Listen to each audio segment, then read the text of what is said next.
วันนี้เราจะมาซื้ออะไรเอ่ยสบายดีจ้ะพี่น้องซื้อดอกไฟโซล่าไฟแมงดาบ่ฮะสาวอันคือแม่ข้าเจ้าเป็นน้องแม่ดีแค่ลูกซีใหญ่ทางขึ้นสวรรค์นี่เลย อ๋อ เบิ้งเราแต่งตัวเราเงินเขาธนาคารจะละสอบ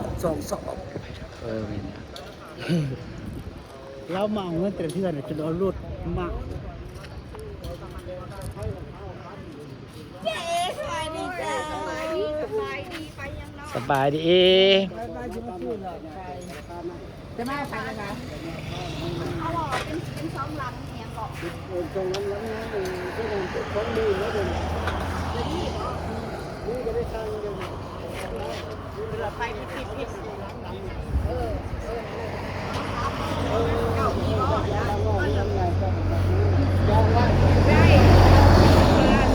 จะมาใครละสาวมาก็แม่ปักแม่กินให้เราขนาดนี้มาซื้อยังไงเนี่ยว่ากินมา ซื้อหลอด ไปสลัดเซลล์ เฮ้ยนางจะไปซื้อโซลาร์เซลล์ใส่เดินนั่งสายไฟ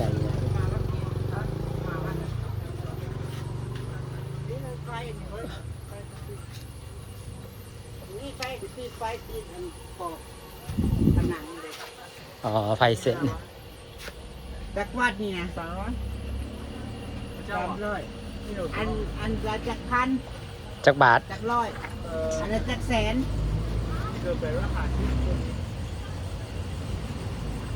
นางมาซื้อไฟไปติดบ้านจ้า 700บ่แม่นบ่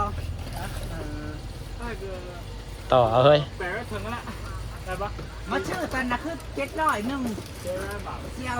7 7ที่24 73ช่องเอ3อัน3อัน 2,000 ได้บ่ 3 อัน 2,000 แม่น3อัน 2,000ซื้อ3อันบ่ต้องถามพ่อเด้อถามพ่อในแห้งแล้วรถแล้วแห้งสิรถให้ 3 อัน 2,000 โอเคป่ะคันโอเคก็เอา ซื้อกับพ่อเขานะเขาลดง่ายเลยเขามาซื้อประจำดิ แมน3 อัน 2,000 ต่อ อยากได้300 วัตต์หมดเลย เอาซ้ำกัน ไปเทียบไปต่ออันนี้ผู้บ่าวห ลุ น่อย กหลอกญาติตะลุก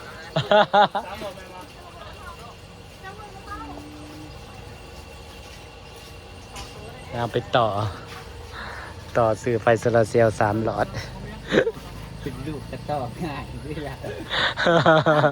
รถเห็นป่ะเอาก็เอา อีกกระเทยเท่านี่ชื่อว่า 3 อันเนี่ย ไปลองเบิ่งบ่บัดนี้ลองเบิ่งบ่หาเมื่อนั้นบ่ติด บ่ฮงมาเปลี่ยนได้เป็นบ่ หน้าสีดำบ่มีบ่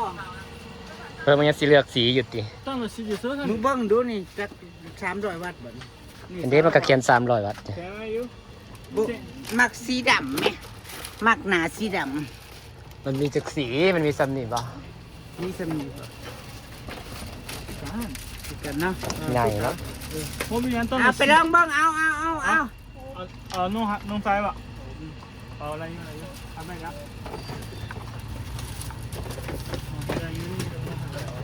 เงินกีบกะ1 ล้านพอดีเนาะ后面没有没有，后边。เอา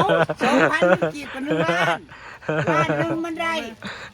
ล้าน2เนาะ别聊别聊，3,000几，3万把别聊了。มาเถียงเล็กน้อยหยอดเล็กน้อย พ่อเขาดีมีอู่รถเป็นโซลู ก็เลยเอาลูกมาขาย โซลูรถใหญ่มอเตอร์ไซค์ ก็เลยให้ลูกมาขายอยู่นี่แทน ทุกอย่าง จนรวย ฮานอย เขาจะมาค้าขายอยู่ลาวน่ะรวยเห็นบ่อยเป็น2 ผัวเมียให้เทือนเฮาน่ะมาแรกๆน่ะขี่รถเป็นฮุนไดห้างเดี๋ยวนี้ซุมื้อเนี่ยรถดีโว 2-3 คันรวยได้พวกมาค้าขายอยู่บ้านเฮานะ เงินเขาอยู่บ้านเขาเด็กก็คือละ อันลังพกี้ง่าย อะไรอยู่คงอยู่กันคงอยู่ปะฮะ อืมโอเคแล้วโอเคแล้ว มีกระเพาะประกันยัง อยากเอาไปใส่สักช่อง หาประกันเท่าไหร่ มาห้องเดือดมากละโมเมีย บ่ฮู้เอามาคืน มาห้องเดือดมากละ บ่ฮู้เราเปลี่ยนใหม่ หลักฐานด้วยคิดเนี่ย บ่ฮู้เราเปลี่ยนใหม่ ลองบอก มาห้องเดือดมากมาห้องเดือดเปลี่ยนมากก็ได้ ลอง ลองมาสิได้กลับมา ไปที่ดูกลับมาลอง เออ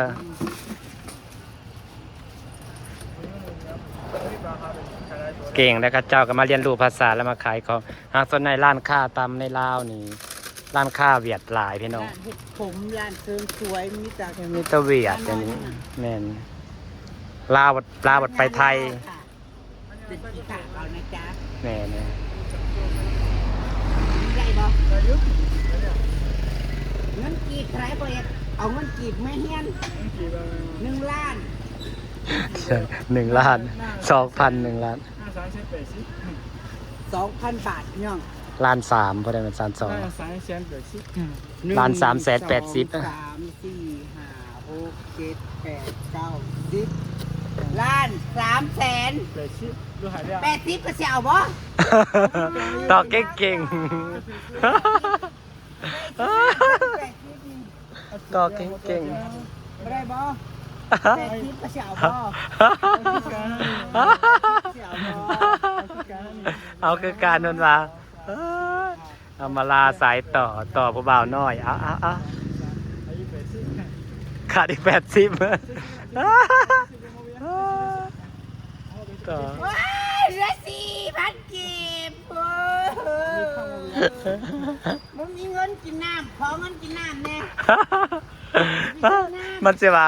อีห่าเดี๋ยวกูรำคาญเดี๋ยวสิไปแล้วไป 850เว้ย จากอันละ850 เหลืออันละ700ไปเหลือบ่ฮอดอันละ690 3 อันกับ 2,000 มันมืด ยังใส่ต่อ เรื่องนางไปใส่หน้าบ้านคือเรานางเฮ็ดงานกลางคืน แม่ เฮ็ดแถวสวนเพชรนี่มันมืดบัดนี้คนหวยซื้อไปติดทั่วเบิดเลยบัดนี้ แมนติดทั่วดีแล้ว โอ้สปอร์ตไล่2ฝั่งก็แจ้งบันทีบเลยเฮ้ย ไม่ใช่ทางเข้ากับหน้าบ้านแล้วกับมองอันห้องน้ำ สปอร์ตไล่มันก็แจ้งบันทีบรถแล้ว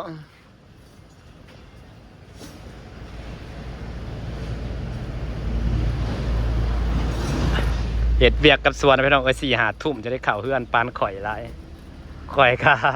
3-4 ทุ่มจะได้เข่าเฮือนกลางเว้นน่ะมันฮ้อนเห็ดกลางเว้นนะ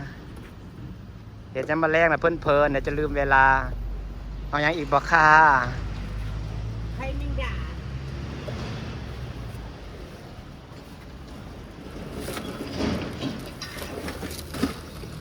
บัว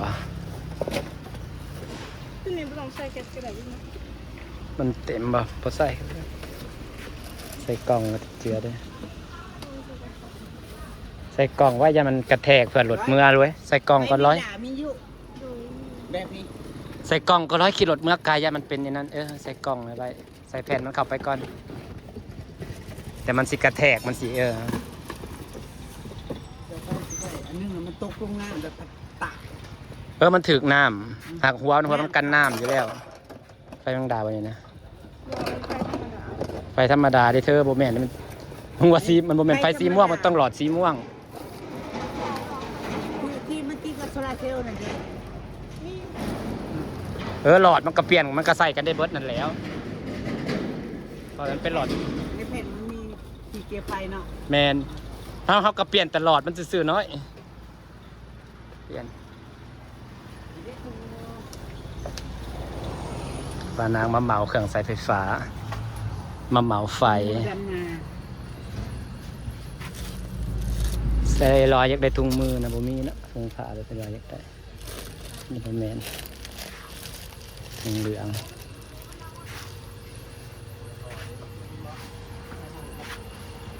ปะเบาเบาร ถใช่จ้ะ อันเด้ พี่น้องจ้าสิได้เมื่อละสิฝากบรรยากาศไว้ซั่นนี้ละจ้ะแบกเมื่อละไก่เขาติดให้ อีกจ้า เฮ็ดเองโลดหนามันจะบ่ได้จ้าง คือกูได้เฮ็ดเองสุอย่าง เฮ็ดเองได้เฮ็ดได้เฮ็ดเองจ้า แหม่ เดือดร้อนไผค่ะ เฮ็ดไปเรื่อยๆกับเพิ่นเด้อเฮ้ยจะลืมเวลาผู้ใด